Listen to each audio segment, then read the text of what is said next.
ঝিমলিতলার গল্পে আপনাদের সকলকে স্বাগত জানাই। গল্প পড়ছি আমি কস্তুরী। আজ পড়ছি শৈলজানন্দ মুখোপাধ্যায়ের লেখা আমাদের অনন্ত। অনন্ত লাইককে নিয়ে গল্প লেখা যায় তা আমি নিজেই জানতাম না। নায়ক তার উপাধি, গ্রামের লোক বলে লাইক। অনেককালের পুরনো দিনের গ্রাম। অনন্ত লাইক ছিল সেই গ্রামের লোক। অনন্তকে কেউই গ্রাহ্য করতো না, বলতো ওটা আবার মানুষ। আমার কিন্তু তা মনে হতো না। আমি প্রায়ই যেতাম তার কাছে। ভারী মজার মজার কথা বলতো, শুনতাম আর হাসতাম। গ্রামের একটিরে ছোট্ট একখানি মাটির বাড়ি। গরিব বেচারা একাই থাকে, নিজেই রান্না করে খায়। সংসারের যাবতীয় কাজ তাকে একাই করতে হয়। স্ত্রী পুত্র আত্মীয় স্বজন কেউ কোথাও নেই। বছর 50 বয়স, হাঁপানির রুগী, সাদা ধপধপ করছে গায়ের রং। হাতে একটি মোটা লাঠি নিয়ে বাড়ির উঠোনে বসে থাকে আর হাঁপাতে হাঁপাতে অনর্গল বকবক করে। একদিন জিজ্ঞাসা করেছিলাম, লাইক, তুমি বিয়ে করনি? লাইক বলেছিল, করেছিলাম বই কি, আমার তখন 15 বছর বয়স। 12 বছরের বউ, মনে হতো যেন 22 বছরের বুড়ি। 5 বছর ছিল আমার কাছে। সেই 5 বছরেই আমাকে ত্রিভুবন দেখিয়ে দিয়েছিল। বলেই খানিকটা দম ছেড়ে দিয়ে বললে, ফু। আবার দম টেনে কিছুটা সামলে নিয়ে বলতে আরম্ভ করলে, ভীমরুল দেখেছিস? মৌমাছি নয়, বোলতা নয়, একেবারে ইয়া মোটা ভীমরুল। যেমন গাবদাভুতুম চেহারা, তেমনি ছুঁচের মতন হুল। আমার বউটা ছিল সেই ভীমরুল জাতীয় মেয়ে। আমি কিছু বলেছি কি, অমনি দিত হুল ফুটিয়ে। আর আমিও তেমনি। এই দেখেছিস লাঠি? হাতের লাঠিটা মাটিতে একবার ঠুকে লাইক বললে, আমিও দিতাম ভাল্লুক নাচিয়ে। এই বলে সে তার বউ কেমন করে তাকে গালাগালি দিতে দিতে ওরে বাপরে, ওরে মারে বলে তিরিং বিরিং করে লাফাতো, অঙ্গভঙ্গি করে দেখাতে লাগলো। সে বিচিত্র ভঙ্গি দেখে আমি তো হেসেই অস্থির। বললাম, তাহলে তুমি খুব আনন্দেই ছিলে বলো? হ্যাঁ, তা ছিলাম 5টি বছর। তারপরেই সে পালালো। পালিয়ে গেল? কোথায়? হাতের লাঠিটা ওপরের দিকে তুলে বললে, স্বর্গে। না না, স্বর্গে তার জায়গা হবে না। তার কথার চোটে দেবতারা পাগল হয়ে যাবে। সে গেছে ঠিক নরকে। আমাদের গাঁয়ের কেউ যদি যায় তো তার সঙ্গে দেখা হবে, তাকে বলে দেব। কথাটা অসমাপ্ত রেখেই লাইক আমাকে জিজ্ঞাসা করে বসল, আমাদের গাঁয়ের কে নরকে যাবে বলতে পারিস? বড় কঠিন প্রশ্ন। এর জবাব আমি দেব কেমন করে? চুপ করে রইলাম। লাইক ভাবলে আমি কিছু ভাবছি। আমরা বসেছিলাম লাইকের বাড়ির উঠোনে। সুমুখে ভাঙা মাটির প্রাচীর, তার ওপারে একটা পুকুর। এই পুকুরে এককালে প্রচুর কলমি শাক হতো, তাই এই পুকুরটার নাম কলমি সারা। সেই কলমি সারার ঘাটে বসে কামিনী বাসন মাজছিল। অনন্ত লাইকের প্রতিবেশিনী সে, যেমন রোগা তেমনই মুখরা। লাইক আমার মুখের দিকে তাকিয়ে বললে, অত ভাবছিস কি? ভাবতে হবে না, এই দেখ আমি দেখিয়ে দিচ্ছি।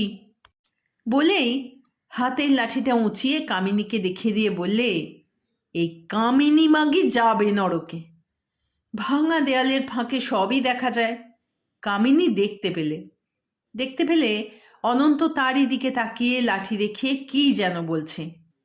কামিনী চুপ করে থাকবার মেয়ে নয়, তক্ষুনি বলে উঠল, এই হেপো, কি বলছিস আমাকে দেখিয়ে দেখিয়ে? অনন্ত বলছি এই কামিনী মরবার পর ওকে নিয়ে যাবার জন্যে স্বর্গ থেকে রথ আসবে। কথাটা বিশ্বাস করলে না কামিনী। বললে, তোর মুখ থেকে তো ভালো কথা বেরোয় না অনন্ত, তুই এই কথা বললি? বিশ্বাস হচ্ছে না? না। অনন্ত বললে, বেশ, তবে বলিনি। বলেছি তুই মরলে তুই নরকে যাবি, হলো? কামিনী ঝংকার দিয়ে উঠল, আমার মুখ পোড়া, তুই নরকে যা, তোর 14 পুরুষ যাক। 14 পুরুষ কোথায় পাবো কামিনী? আমার সেই দজ্জাল বউটাকে পাঠিয়েছি, তোর জন্যে সেখানে একটা জায়গা রাখতে বলে দিয়েছি। আর যায় কোথায়? কামিনীর হাতের বাসন হাতেই রইল।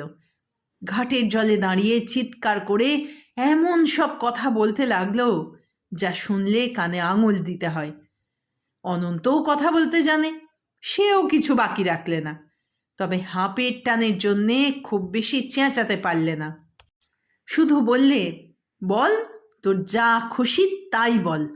আমি তোর এমন একটা কেলেঙ্কারির কথা জানি যা শুনলে তোর ওই ধিঙ্গি আইবুড়ো মেয়েটাকে নিয়ে গাঁ ছেড়ে পালাতে হবে। সেটা কি এমন কথা শোনবার জন্য কামিনী উদ্গ্রীব হয়ে উঠল। বললে, বল তুই ড্যাকরা পোড়ার মুখ, তোকে এক্ষুনি বলতে হবে। কামিনী বামনি কাউকে ডরায় না। অনন্ত বললে, আমার যখন খুশি তখন বলবো, এখন আমার হাঁপের টান উঠেছে, এখন বলতে পারবো না। কামিনী বললে, বলবি কেমন করে রে মুখ পোড়া? বলবার কিছু নেই যে, আছে কি নেই পরে বুঝবি, তখন তোকে আমার পায়ে ধরতে হবে। কোনো রকমে টেনে টেনে এই পর্যন্ত বলে অনন্ত আর কিছু বলতে পারলে না। কিন্তু কামিনী থামল না। চেঁচিয়ে চেঁচিয়ে সে বলে যেতে লাগলো, মর মর, মরে যা না তুই, অমনি হাঁপাতে হাঁপাতে দম বন্ধ হয়ে মরে যা, আমাদের হাড় জুড়াক, গাঁয়ের লোক নিশ্চিন্তি হোক।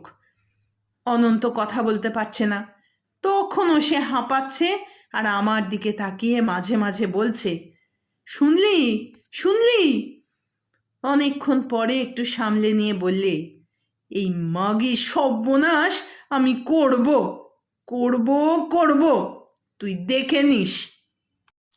কামিনী সর্বনাশ সে করেছিল, আমরা তা দেখেও নিয়েছিলাম। কেমন করে করেছিল সে কথা পরে বলছি। কলমি সারাতে সেদিন মাছ ধরানো হচ্ছিল। জেলে জাল ফেলেছে পুকুরে, জাল ভর্তি ছোট ছোট মাছ উঠছে, রূপোর পাতের মতো চিকচিক করছে মাছগুলো। জেলে সেগুলো একটি একটি করে দেখছে আর জলের ওপর ছুঁড়ে ছুঁড়ে ফেলে দিচ্ছে। বলছে, এত ছোট মাছ এখন ধরবো না, আর একটু বড় হোক। পুকুরের 5 জন অংশীদার পুকুরের পাড়ের ওপর বসে আছে। শম্ভু ছিল ঘাটের কাছে বটগাছটার শেকড়ের ওপর বসে। সে বলে উঠল, মাছ তোর বড় হবে কখন বাবা? বেলা যে দুপুর গড়িয়ে গেল, খাবো কখন? পাশেই অনন্তর বাড়ি। তার ভাঙা প্রাচীর টপকে ঝুপ করে অনন্ত এপারে এসে নামল। হাঁপানিটা তার বেড়েছে বোধ হয়। বাঁশের লাঠিটা হাত থেকে নামিয়ে সে বসে বসে হাঁপাতে লাগলো। বুকের পাঁজরগুলো দপদপ করে ওঠানামা করছে। দেখলে মনে হয় এক্ষুনি বুঝি দম বন্ধ হয়ে যাবে। খানিক পরে ফুফু করে নাকে মুখে নিঃশ্বাস ফেলে একটুখানি সুস্থ হলো। তারপর তার ডাগর ডাগর চোখ দুটি তুলে অংশীদারদের শুনিয়ে শুনিয়ে বললে, তোমাদের এই কলমি সারা আগলাবার ভার আমার, ধরতে গেলে আমি জিম্মাদার। এই পুকুর থেকে কই একটি চুনোপুটি যাক দেখি চুরি। সব বেটা জানে যে এই অনন্ত সম্মা বসে বসে ধুঁকছে সারা রাত। যাবো আর অমনি তেড়ে রে, তার চেয়ে কাজ নেই বাবা। রতন বললে, তুমি সারা রাত জেগে থাকো? লাইক বললে, হ্যাঁ ভাই, এই শালা পাজি ব্যারাম আমাকে ঘুমোতে দেয় নাকি? মাঝে মাঝে এক চটকা করে ঘুমিয়ে নি, তারপর সেই কুকরো ডাকা রাত পর্যন্ত হাঁপড় টানি। ফু, আবার দম উঠতে লাগলো। একটুখানি সুস্থ হয়ে বলল, তোমরা 5 ভাগিতে একটি মাছ যদি দাও, তা আমার হলো গিয়ে 5টি। আজকাল 2 দিন চলে যাবে।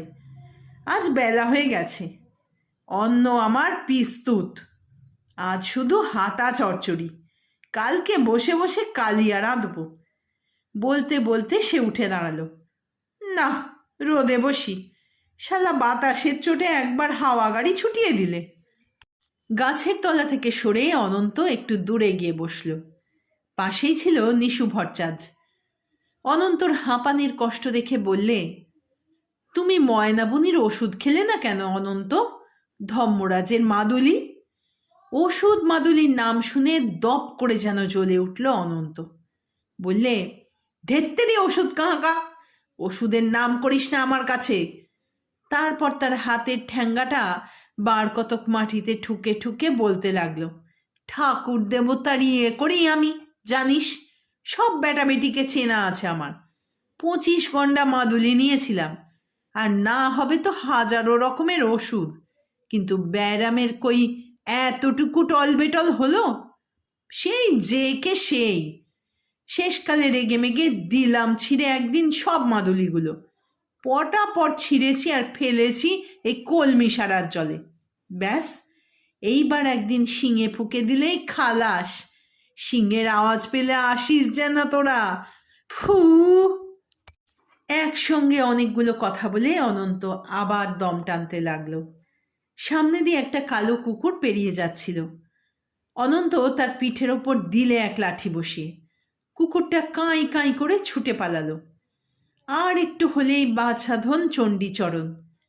সে বছর তখন সেই মোটা লাঠিটা থাকতো আমার হাতে। রাখুর ছেলেটা ভেঙচি কেটে দেখাচ্ছিল আমি কেমন করে হাঁপাই। সেই ছেলেটাকে ঠেঙাতে গিয়ে এমন এক বাড়ি মেরে ফেললাম ওদের মেজ বউয়ের হাতে যে একেবারে চেরেক ডেরেং, আঙুলের গিঁটগুলো দড়ির মতো ফুলে উঠল। ব্যাস, সেই থেকে এই ছোট লাঠি। ফু। অনন্ত তার হাতের লাঠিটা তুলে একবার দেখালে, কিন্তু তার নজর ছিল জেলের দিকে। জালটা তখন সেই পুকুরের পাড়ে তুলে ঝাড়তে আরম্ভ করেছে। অনন্ত উঠল, কোমরে কাঁকালে হাত দিয়ে চলতে চলতে দুবার বসে তাড়াতাড়ি তার কাছে গিয়ে বিড়ালের মতো ছোঁ মেরে দাঁড়ালো। ফেলিস নে বাবা, ওটা তো রুই কাতলার বাচ্চা নয় তারু, ওটা সরল পুঁটি। টপ করে অনন্ত তার জাল থেকে মাছটাকে একদম জোর করেই টেনে ছাড়িয়ে নিলে। জেলে তো রেগে আগুন। জান দিয়ে দিতে পারি ঠাকুর, মাছ দিতে পারি না। মাছটি সে অনন্তর কাছ থেকে কেড়ে নেবার জন্য হাত বাড়িয়েছিল। অনন্ত মরিবাচি করে তাড়াতাড়ি তার বাড়ির দিকে এগিয়ে যেতে যেতে বললে, বেশ বাপু বেশ, দিস নে তুই, ভারী তো একটা আঙুলের মতন পুঁটি মাছ। অংশীদারদের ভেতর শিবু বসেছিল জেলের কাছাকাছি। সে বলে উঠল, পারলি না কেড়ে নিতে? দিতে হতো তোর হাতের ওই জালটা দিয়ে এক সাপটি মেরে, বাছাধনের মাছ কেড়ে নেওয়া বেরিয়ে যেত। জীবনে আর কখনো কোনো জেলের পাশ মারাতো না হেপো। কথাটা অনন্ত শুনতে পেলে। শুধু কানে গিয়ে বাজল না কথাটা, তার বুকে গিয়েও বাজল। মরণাপন্ন রোগীর বড় বাজে। অনন্ত ফিরে এলো। শিবুর কাছে গিয়ে সে তার কোঁচড় থেকে মাছটি বের করে তার পায়ের কাছে ফেলে দিয়ে বললে, নে তোর মাছ। বলেই সে হাঁপানির টানে সেইখানে বসে পড়ল। পাশেই বসেছিল নিশু ভট্টাচার্য। ব্যাপারটা ভালো হয়নি দেখে সে নিজেই একটু লজ্জিত হয়ে পড়ল। আধমরা মাছের বাচ্চাটি সে মাটি থেকে তুলে নিয়ে অনন্তর হাতে গুজে দিয়ে বললে, না না অনন্ত, রাগ করিসনি। ছি, আমার ভাগ থেকে আমি তোকে একটা মাছ দেব, যা বাড়ি যা। অনন্ত গেল না। হাঁপের টানটা তখন সে সামলে নিয়েছে। নিজে সামলেছে না নিশুর এই সহানুভূতি তার বুকের সেই রোগ যন্ত্রণাকে অতিক্রম করে হৃদয়কে স্পর্শ করেছে, তাই বা কে জানে। মাছটি নেবার ইচ্ছা তার ছিল না, কিন্তু নিশুর কথাটা সে অগ্রাহ্য করতে পারলে না। ছোট্ট মাছটি আবার সে তার আঁচলে গুজে নিয়ে শিবুকে শুনিয়ে শুনিয়ে বললে, আমি না হয় গরিব হাঁপানির রোগী, ছোট্ট একটি পুঁটি মাছ নিয়েছি, তাও সে মাছ তোর একার নয়, 5 জন অংশীদারের। আর তুই কিনা বসে বসে হুকুম দিলি, ওকে মারলি না কেন? আমি ওই তারু জেলের মার খাবো? খুব জোরে জোরে কথাগুলো বলতে গিয়ে অনন্তর বুকের পাঁজরগুলো হাঁপড়ের মতো আবার ওঠানামা করতে লাগলো। বড় বড় চোখ দুটো আরও বড় হয়ে উঠল, আর সেই চোখের কোণে দেখা গেল 2 ফোঁটা জল টলটল করছে। মুখের চেহারা দেখে মনে হলো দম নিতে তার খুব কষ্ট হচ্ছে। হঠাৎ এতখানি উত্তেজিত হওয়া তার উচিত হয়নি। তবু সে কথা না বলে থাকতে পারল না। বলল, এই কলমি সারা সব মাছ আমি যদি চুরি করে খাই তো তোরা কেউ টেরও পাবি না। আমার ওই ঘরের ভেতর থেকে সারা রাত আমি জলের দিকে তাকিয়ে থাকি আর হাঁপাই। কলমি সারাকে আমি ভালোবেসে ফেলেছি। কত লোক চুরি করে ছিপ ফেলে মাছ ধরতে এসেছিল, কাউকে আমি একটি চুনোপুটিও ধরতে দিইনি। গালাগালি দিয়ে মন্দ কথা বলে তাদের সবাইকে আমি তাড়িয়েছি। আমার ভয় এখন আর কেউ আসে না। আমি মন্দ কথা বলতে পারি, মুখ আমার খুব খারাপ, কিন্তু মন্দ কাজ আমি করতে পারি না। চুরি আমি কখনো করব না, কাউকে করতেও দেব না। ভালো কাজ আমি করতে জানি। শিবুর লজ্জা হলো কি না জানি না, একটি কথাও সে বললে না, মাথা হেঁট করে চুপ করে বসে রইল। নিশু তার কাছে গিয়ে বুকে হাত বুলিয়ে তাকে থামিয়ে দিলে, একটা জায়গায় বসিয়ে দিয়ে বললে, বস এইখানে, একটু জিরিয়ে নে। অনন্ত বসল। জেলে তখন মাছ ভাগ করছিল, 5 ভাগ 5 জন অংশীদারের, আর 1 ভাগ তার নিজের। নিশু ভট্টাচার্যকে সেইখানে গিয়ে দাঁড়াতে হলো। অনন্ত সেইখান থেকে দেখতে পেলে হরি মাস্টার পুকুরের পাড় দিয়ে কামিনীর বাড়ি যেতে যেতে মাছ ভাগ করার জায়গায় থমকে দাঁড়ালো। গ্রামে একটি মাইনর স্কুল আছে, হরি মাস্টার সেখানকার একজন টিচার। ভিন্ন গ্রামে বাড়ি, স্কুলের একটা ঘরে থাকে, আর কামিনীর বাড়িতে দুবেলা খায়। তখন সস্তা গন্ডার বাজার কামিনীকে মাসে 15টা করে টাকা দেয়। এখন দুপুরবেলা, রবিবার, ছুটির দিন। স্নান করে কামিনীর বাড়ি খেতে যাচ্ছিল। অনন্ত ডাকলে, হরি মাস্টার শোনো। হরি মাস্টার তার কাছে এসে দাঁড়াতেই অনন্ত বললে, এসো তুমি আমার সঙ্গে, তোমার সঙ্গে আমার কথা আছে। অনন্ত উঠে দাঁড়াতেই তার কাছে ছুটে এলো নিশু ভট্টাচার্য। বড় একটি মাছ তার হাতে দিয়ে নিশু বললে, এইটি নিয়ে যা তুই। অনন্ত অবাক হয়ে তার মুখের দিকে তাকিয়ে রইল, কি যে বলবে বুঝতে পারলে না। অমন করে দাঁড়িয়ে রইলি কেন, বাড়ি যা। অনন্ত চোখ দিয়ে জল গড়িয়ে এলো। বললে, তোর নিজের ভাগের এই বড় মাছটা কেন দিলে নিশু? নিশু বললে, আমার খুশি, বলেই সে চলে গেল, সেখানে দাঁড়ালো না। অনন্ত হরি মাস্টারকে সঙ্গে নিয়ে তার বাড়িতে এলো। অনন্তর বাড়ি থেকে কামিনীর বাড়ির ভেতর পর্যন্ত সব কিছু দেখা যায়। কামিনীর 18-19 বছরের যুবতী মেয়ের নাম নিরুপমা, ডাকনাম নড়ি। নড়ি রান্নাবান্না করে, হরি মাস্টার দুবেলা খায় তাদের বাড়িতে। নড়ি তাকে খেতে দেয়। অনন্ত বসে বসে সব দেখে। নড়ি আর হরি দুজনের খুব ভাব, কথা যেন তাদের আর ফুরোতে চায় না। দুজনে অনর্গল কথা বলে আর হাসাহাসি করে। সেদিন রাত্রি তখন অনেক, চারিদিক নিস্তব্ধ। কলমিশারায় একটানা ব্যাঙের ডাক ছাড়া আর কোথাও কোনো শব্দ নেই। দিনের মতো জ্যোৎস্নার আলো। অনন্তর ঘুম নেই, বসে বসে হাঁপাচ্ছে আর বাইরের দিকে একদৃষ্টে তাকিয়ে আছে। কামিনী সদর দরজার কাছে হট করে একটা আওয়াজ হলো। অনন্ত দেখলে নড়ি দরজা খুললে। এদিক থেকে হরি মাস্টার এসে দাঁড়িয়েছে। দুজনে ঘরে ঢুকল। সর্বনাশ! অনন্ত দেখলে এরা অনেক দূরে গিয়েছে। এমনি একদিন নয়, দিনের পর দিন। অনন্ত ভাবলে কথাটা একদিন হরি মাস্টারকে জিজ্ঞাসা করবে। কামিনী ও অনন্তর দুচক্ষের বিষ। অনন্ত প্রায়ই ভাবে কামিনীর এই মেয়ের কেলেঙ্কারির কথাটা দেবে গাঁয়ের ভেতর প্রচার করে, তাহলেই কামিনী জব্দ হবে। মাসখানেক পরে হরি মাস্টার একদিন নিজেই এলো অনন্তর কাছে। অনন্ত বললে, কি খবর হরি মাস্টার? হরি মাস্টার কিন্তু কোনো জবাব দেয় না, চুপ করে দাঁড়িয়েই থাকে। নড়ির সঙ্গে নটঘটির কথাটা জিজ্ঞাসা করবার এই উপযুক্ত সুযোগ, কিন্তু কিছুই তাকে জিজ্ঞাসা করতে হলো না। হরি মাস্টার নিজেই ধরা দিলে। অনেকক্ষণ চুপ করে দাঁড়িয়ে থেকে বিষণ্ণ মুখে হরি মাস্টার বললে, আচ্ছা লায়েক, তুমি তো তোমার এই ব্যায়ামটার জন্য অনেক ডাক্তার কবরেজের কাছে যাওয়া আসা করেছ, অনেকের সঙ্গে তোমার পরিচয় আছে। কোনো ভালো ডাক্তারের খবর দিতে পারো যে সব রকম রোগের ওষুধ জানে? সব রকম রোগ কীরকম, তার নাম বলবে তো? নাম কিছু নেই, এই ধরো। শেষে আমতা আমতা করে বললে, কোনো মেয়ে যদি ভাবে তার পেটের ছেলেটাকে নষ্ট করে দেবে, এই রকম আর কি, তারই ওষুধ দিতে পারে সেই রকম ডাক্তার। অনন্ত মনে মনে হাসল, হেসে বললে, বুঝেছি। না না, কিছু বোঝনি। কি বুঝেছ তুমি? অনন্ত বললে, সবই বুঝেছি। আমি নিজের চোখে দেখেছি তোমার আর নড়ির কাণ্ড কারখানা। হরি মাস্টারের মুখের চেহারা অন্যরকম হয়ে গেল। চট করে সে হেঁট হয়ে অনন্তর পা দুটো জড়িয়ে ধরে বললে, আমি তোমার পায়ে ধরছি লায়েক, কথাটা তুমি কাউকে বলো না। বলবো না, কিন্তু শেষ পর্যন্ত কি করবে তুমি? হরি মাস্টার বললে, তবে আর তোমার কাছে ডাক্তারের কথা বললাম কেন? অনন্ত কি যেন ভেবে বললে, 3 দিন পরে তুমি আসবে আমার কাছে, কি করতে হবে আমি বলবো।